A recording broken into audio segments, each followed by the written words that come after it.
Hello. My name is actually Igor Artamanov. There's a mistake. Anyhow.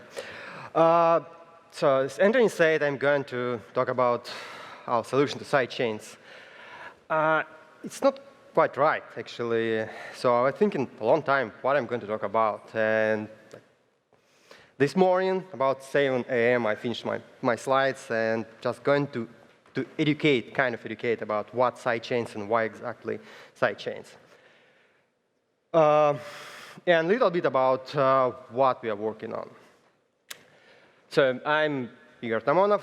I'm a software engineer, and I'm a founder of ETCDEV.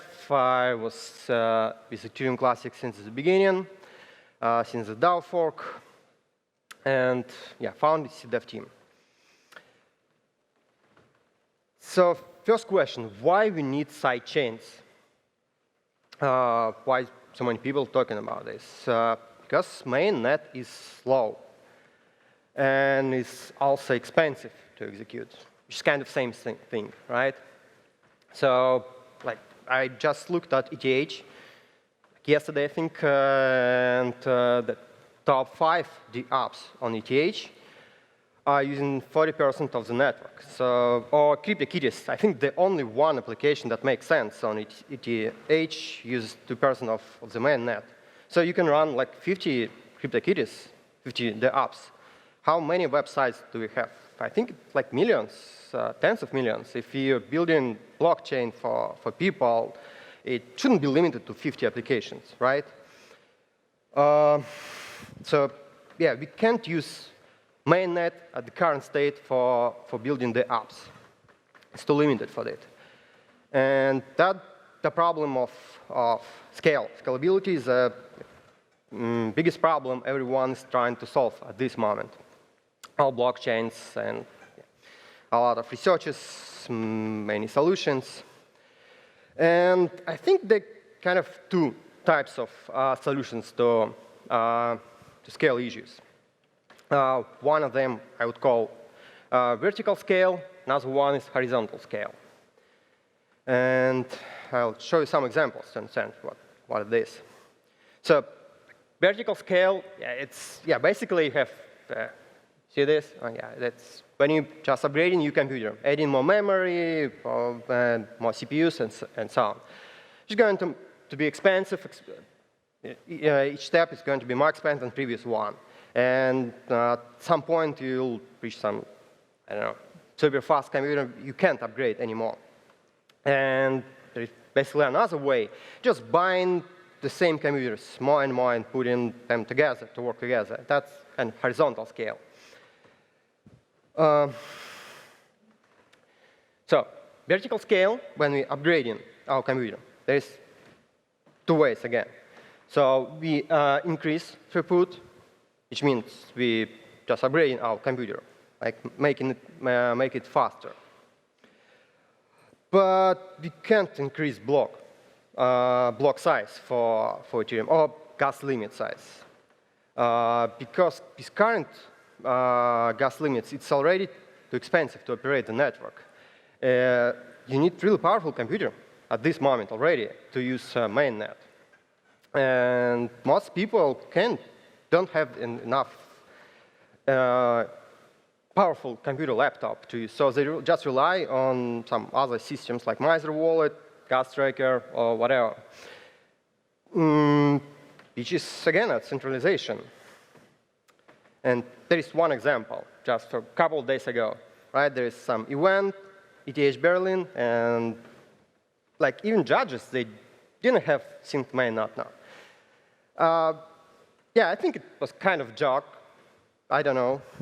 Maybe that's true. It was a problem. I don't know. But that's an example. What's going on with a mainnet. The same for both Ethereums, ETH, ETC. It doesn't matter. Technology at this moment is the same. So we can't just increase gas limit and expect it will work faster. It will work slower, actually, and it will be more centralized. OK, we you could probably optimize throughput, like make the network faster. I don't know, optimize EVM or some software. So with current gas limits, with current block size and everything, it will work faster. Yes, we can, but that's not the problem we want to solve, actually. So my point that we have like centralized solutions and decentralized solutions, right? And like one side, if you're talking about execution, code execution, one side will be like a Kafka running on my server, another one will be ETC blockchain, and between them some, I don't know, Amazon AWS service or whatever. If you're talking about money, one side will be Bitcoin, another side will be cash, and in between will be some bank software.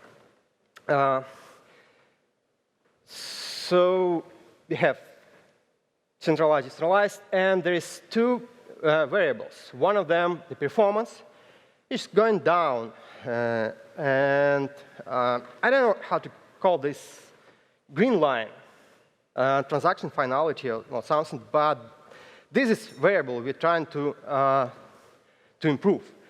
And they kind of opposite. And actually, it doesn't exist. It just started at some point when we got blockchain. Because there is no like finality with a bank, with someone's server. There is no guarantees at all. You can't trust them. But that's what we're trying to improve. That's what we're working on ETCDEV and on ETC.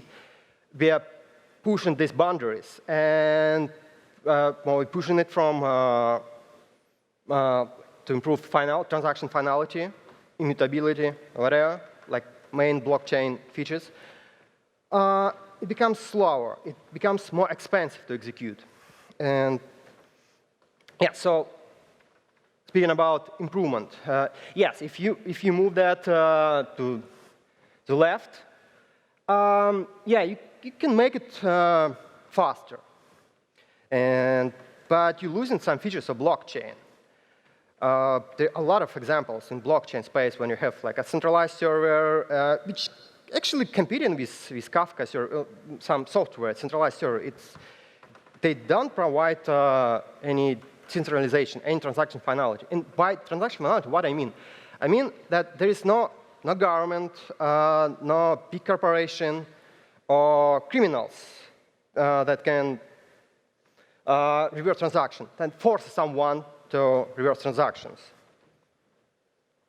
You know, criminals can make an offer you can't refuse, so there shouldn't be a way to do that, and that's what we're doing in ETCDEV and ETC. We are making blockchain that will be impossible to revert. So that's our goal. So it seems that vertical scalability is impossible when we want to keep the main network secure and decentralized. And that's what we're trying to make. That's our main goal. OK, we have a horizontal scale. And this is basically side chains. Side chains is an old idea discussed in Bitcoin talk and everywhere for many years. Like, I mean, in blockchain space, it's an old idea, like a few years. Okay, so it's like there's two layers. Layer 1 is my secure network, mainnet, and layer 2, a layer above or behind layer 1, which can be less secure because it's just for temporal state. And basically, you're using security from mainnet. So that's side chains. And there's basically some laws from 60s. Yeah, I mean, it's applicable to blockchain too. So everyone understands this, actually. Right? So if you have less shared state, you can scale it. So if you have one transaction mainnet and everything else in sidechain, you can scale it much better than some application that uses mainnet for everything. right?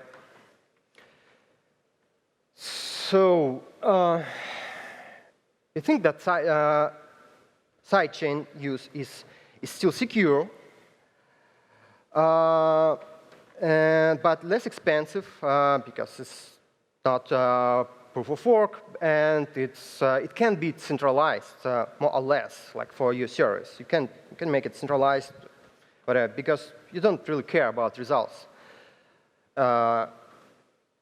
after the moment when it's secured in the mainnet.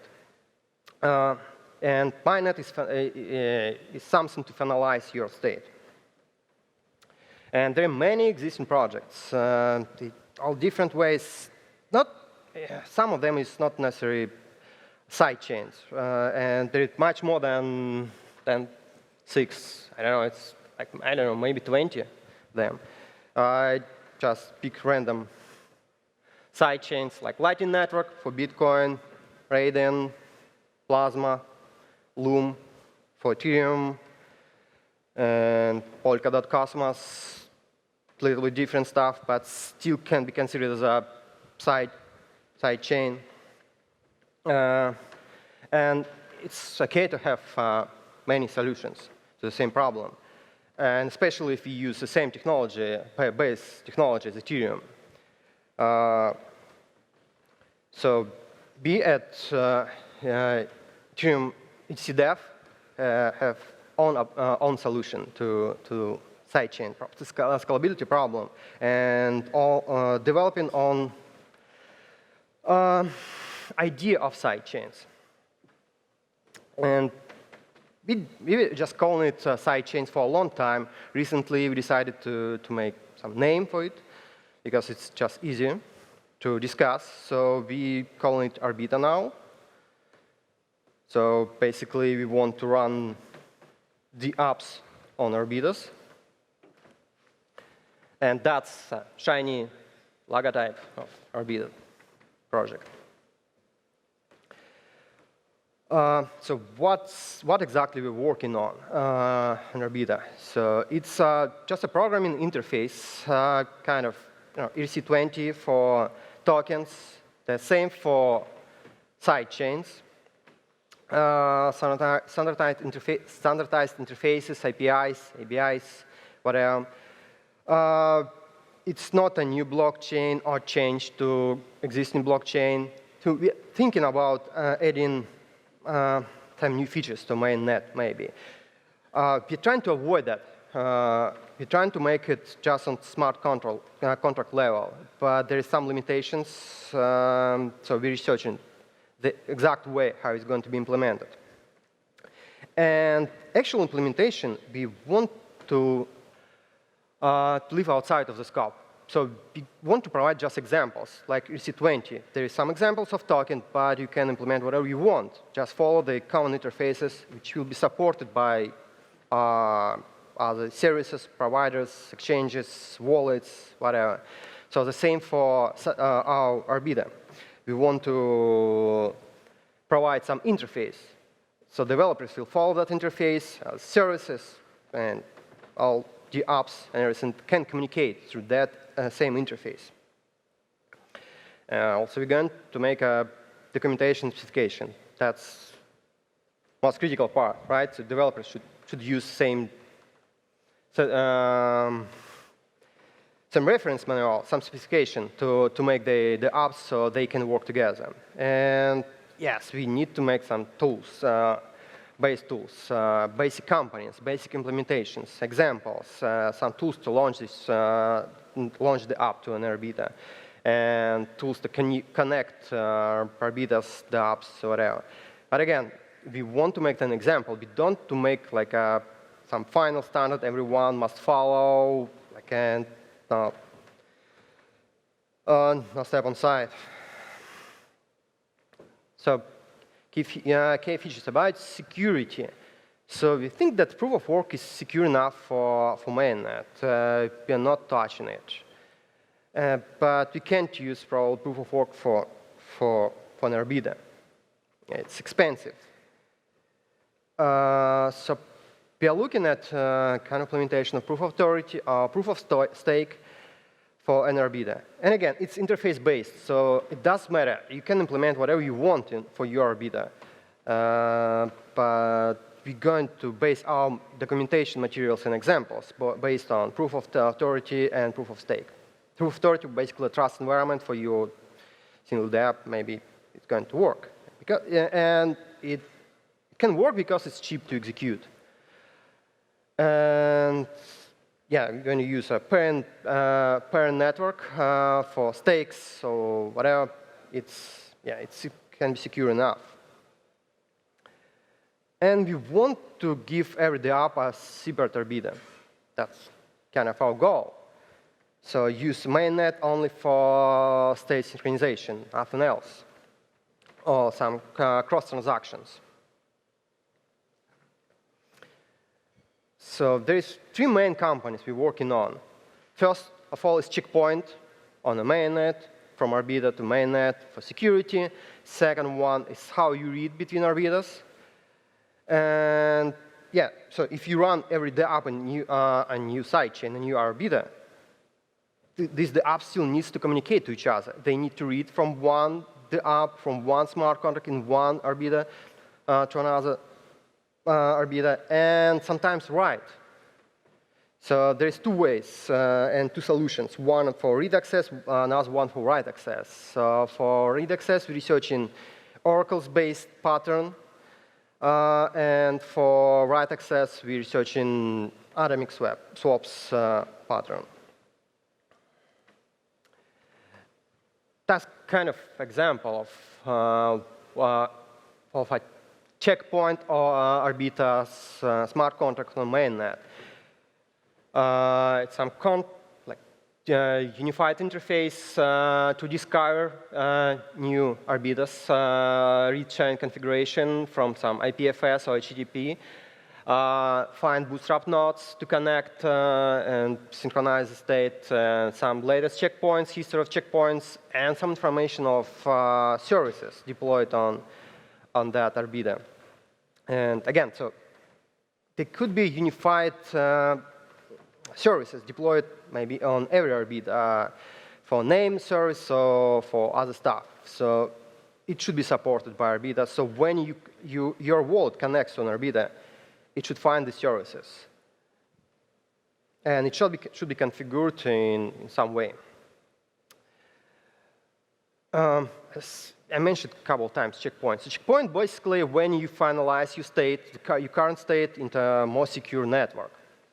And yeah, that's basic idea of side chains, I think. But what's important for checkpoint? For checkpoints, it's most important that nobody can revert this checkpoint from a mainnet. And I think that's only ETC and Bitcoin maybe. I mean, if it would support smart contracts, can be that layer, that secure layer. On Ethereum ETH, you can't make sidechains basically because the Ethereum Foundation can revert these checkpoints, and they revert the state of sidechain too. So that makes sense. So we consider ETC as the only secure layer for that.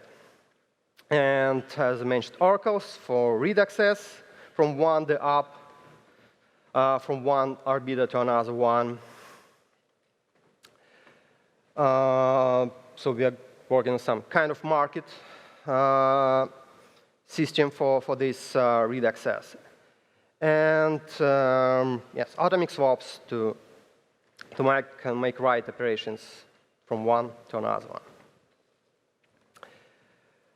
one. There's few examples. Again, we are looking at them, making experiments. There is one piece relay that's going to be discussed tomorrow, I think. And so other examples for this kind of communications between different chains. So we consider this as a way to communicate between arbiters.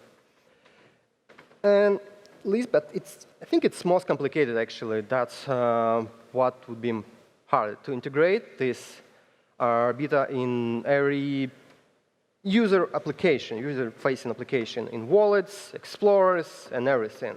There should be a unified way to identify all these arbiters and explore them and avoid any problems, like make replay protection and everything. It should be clear for user that what he's using exactly. There's other elements that we are working at this moment. So there's naming, schema, navigation, whatever. And now about roadmap. I need to mention that, so we started to work on sidechains, really started to work, I think, like half a year ago only. Because, we are a small team. It's 14 people now. And we have a lot of projects to work on, and basically don't have enough time to work on everything. And this was a kind of part-time project for us, on free time, for one developer to make experiments, and we want to expand the team to work and focus more on Arbitas because it's the most important task for us. But still, we need to work on our Emerald projects, on wallets, on Get, and Sputnik VM, and everything. So I don't can provide any exact dates, and don't expect that it's a quick project. It's the biggest project. All blockchain projects are working on sidechains, and it could take years to make it production ready. So maybe we'll get some prototype working soon, but I don't know dates. I can't say anything. Yeah. But anyway, it's the current state that we're working on some prototypes. One of them, Sidekick. You can find it on GitHub. Basically, an experimental sidechain Arbiter. It was working. So we also integrated proof of authority consensus configuration to classic Get, and we consider this a first experimental network, Arbiter. The current implementation is not really user-friendly. It's not even developer-friendly. You need to make a lot of hacks to make it working. So next step would be make it more friendly for developers and make some operations between different sidechains, between different Arbitas, which is very complicated, as I say. And we are looking for pilot projects. One of them is a pilot project with OpenStack, which is decentralized cloud provider. We're interested. We're looking for decentralized blockchain to make the OpenStack passport program, and they contact us. So we're trying to make a working solution together with them. And OpenStack, yeah, it's a big company. We mentioned them a couple of times today. So many companies are using OpenStack technology, and that means that if you make something working, it will be tested very seriously. After that, we need to make some read access between Arbitas, make a proof of stake Arbita, which is much more complicated than proof of authority. Proof of authority Arbita is basically when you trust some nodes which are running your Arbita. It could work for some applications, but for most of the public applications, we consider some market of proof of stake nodes and miners, block validators, which will make stake on the mainnet, of course, and will produce some blocks on your Arbita. And we'll need to integrate into Emerald Stack wallet and all tools and all companies and everything. Thank you. That's basically all over you. I don't know if you have time. Yeah? All right. Does anyone have any questions about Orbita? Come on. Okay, I have two questions. Mm-hmm. So first question is, what kind of capabilities do you think Orbita is going to have in terms of maybe throughput? Is it comparable to like a SQL, or is it maybe how many transactions per second do you think you'll be able to push through it? For that slide, However you want to take that slide, first one is the first one with this true performance analysis. Yeah, it will be more like on a left side. And as I mentioned, because it can be trusted environment or something, so you can choose that, but you finalize your state on a mainnet. So you can optimize on sidechain, but you can optimize mainnet because we're trying to optimize for a different variable. But for sidechain, for Orbita, you can optimize for performance. And then, since you're going to be more on the left side, you're going to be able to still get finality if you want by committing back to the main chain, basically. Yeah. Is that right? Yeah, okay. Yeah. And that would be a part of your consensus on your Orbita.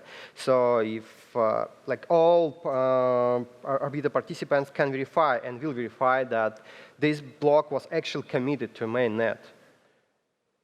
Great. And do you think for Orbitas, is there any possibility that they may be cross-Orbita communication as well, or is there? Yeah, that's what I said, these oracles to read from one Orbita to another Orbita and without using mainnet.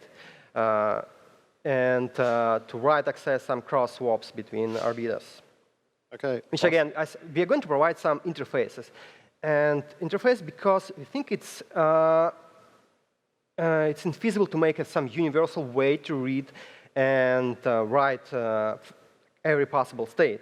But you can optimize for some of applications, like for tokens, this kind of oracle or swaps between chains. And for another application, it will be different implementation, just following same interfaces. So you can optimize for your particular application, for your particular Orbitas, what you're going to read and write. Okay, yeah, great. Sounds really good. Oh, got a question over there. Oh, I'll just come over.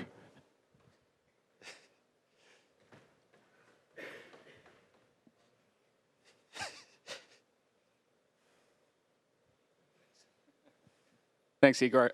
So sidechains were a frequent topic of discussion today, and I'm wondering what your view is on whether all these sidechains will be fully compatible with one another, and how we can make it easy for users to select the sidechain that kind of fits their particular use case. Because I could imagine, being a user and looking at all these different sidechain options and not necessarily knowing which one optimizes for my particular business or individual use case. And so I think making it easy for people to understand that is something that's of the utmost importance. Yeah, I mentioned that it's going to be more like interfaces, and we expect that developers will choose some implementation that will work better for them. Block size limits, some consensus options, or whatever. And we want to make it flexible as much as possible and configurable. And speaking about users, it depends what do you mean by users. So if end users, it should be hidden actually from end users. They shouldn't care. They should just start using the app, and it's. But developers, they should have a choice and some way to make most optimal Orbita for the app. So we mostly targeting these developers and want to provide these most flexible tools for them.